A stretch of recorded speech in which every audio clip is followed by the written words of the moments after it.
నమస్తే welcome to STV news. Sangareddy జిల్లా పటాన్చెరు నియోజకవర్గం బీరంగూడ బ్రహ్మరాంబ మల్లికార్జున స్వామి కళ్యాణ మహోత్సవాలు అంగరంగ వైభవంగా జరిగాయి. వేద పండితుల మంత్రోచ్చరణల మధ్య కళ్యాణ మహోత్సవాన్ని తిలకించేందుకు వచ్చిన శేష జనవాహిని మధ్య అంగరంగ వైభవంగా జరిగాయి. ఆలయ ఈవో శస్తర్ గుప్తా, ఆలయ పాలక మండలి చైర్మన్ సుధాకర్ యాదవ్ పట్టు వస్త్రాలు సమర్పించారు. ఈ సందర్భంగా ఆలయ చైర్మన్ సుధాకర్ యాదవ్ మాట్లాడుతూ బ్రహ్మరాంబ మల్లికార్జున స్వామి 5 రోజుల బ్రహ్మోత్సవాల్లో భాగంగా 3వ రోజు కళ్యాణ మహోత్సవం అంగరంగ వైభవంగా జరిగింది. గత 3 రోజులుగా దాదాపు 5 లక్షల మంది భక్తులు స్వామివారిని దర్శించుకున్నారని, ఇంకా 2 రోజులు కార్యక్రమాలు మిగిలి ఉన్నాయని, వాటిని కూడా విజయవంతంగా పూర్తి చేస్తామని, కార్యక్రమాలన్నింటినీ అందరూ అన్ని రకాల సహాయ సహకారాలు అందించారని సుధాకర్ యాదవ్ తెలిపారు.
కుంతీశ్వరుడు అక్కడ తపస్సు చేసుకుంటూ ఉన్నాడు కాబట్టి పరమేశ్వరునికి సేవ చేయడానికి ఈ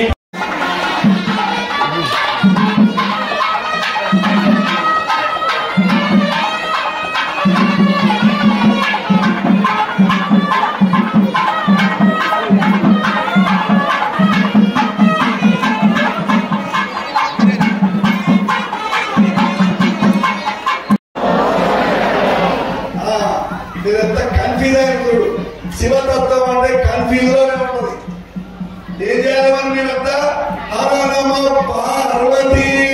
మరి ఈ శివరాత్రి బ్రహ్మోత్సవాల భాగంగా మరి ఈరోజు శ్రీ బ్రహ్మరాంబిక మల్లికార్జున స్వామి దేవస్థానం బీరంగూడ గుట్ట మరి ఈరోజు శివపార్వతుల కళ్యాణము చేయడం జరిగింది. ఈ శివపార్వతుల కళ్యాణం అంగరంగ వైభవంగా చేయడం జరిగింది. మరి దీనికి ఇక్కడ భక్తులు కూడా చాలా మంది ఇచ్చేశారు. మరి భక్తులకు కూడా ఇక్కడ వారికి మరి కళ్యాణం జరగానే వారి అక్షంతలు కూడా వేసి స్వామివారిని వారు అందరూ దర్శించుకుంటున్నారు.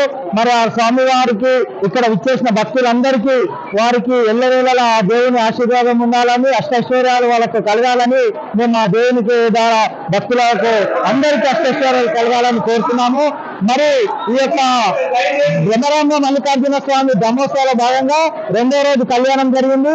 మరి రేపు 3వ రోజు రేపు సాయంత్రం 6 గంటలకు సాయంత్రం 6 గంటలకు రథోత్సవం కార్యక్రమం ఉంటుంది. ఈ రథోత్సవ కార్యక్రమం కూడా చాలా బ్రహ్మాండంగా ఏర్పాటు చేస్తున్నాము. మరి రథోత్సవ కార్యక్రమంలో మరి చాలా మంది భక్తులు విచ్చేస్తారు. ఇంచుమించు 10,000 మంది భక్తులు విచ్చేస్తారు. దీనికి మరి పోలీసు వారు కూడా 100 మంది వారు ఈ యొక్క ఏర్పాట్లు విచ్చేస్తారు. ఈ యొక్క రథోత్సవంలో తాడు ద్వారా ఈ గుడి చుట్టూ రథము తిరుగుతుంది. ఈ రథంలో కళాకారులు చాలా మంది కేరళ బ్యాండ్ కానీ, కోలాటలం కానీ, మిగతా కార్యక్రమాలు చాలా కార్యక్రమాలు ఏర్పాటు చేయడం జరిగింది. మరి రథోత్సవము సాయంత్రం ముగియగానే రేపు మళ్ళీ 3వ రోజు రేపు వసంతోత్సవం, రేపటికి 4వ రోజుకు వసంతోత్సవ కార్యక్రమం ఉంటుంది. మరి రేపటి కార్యక్రమం కూడా ఈ యొక్క వసంతోత్సవంలో మరి ముంగటనే కొత్తగా ఈ మధ్యనే కోనేరు గుట గుండం గుట ఏర్పాటు చేయడం జరిగింది. ఆ యొక్క కోనేరులోనే మరి యొక్క రథోత్సవంలో భాగంగా మరి స్వామివారిని అమ్మవారిని కూడా అక్కడ మరి యొక్క రథోత్సవ కార్యక్రమం చేయడం జరుగుతుంది.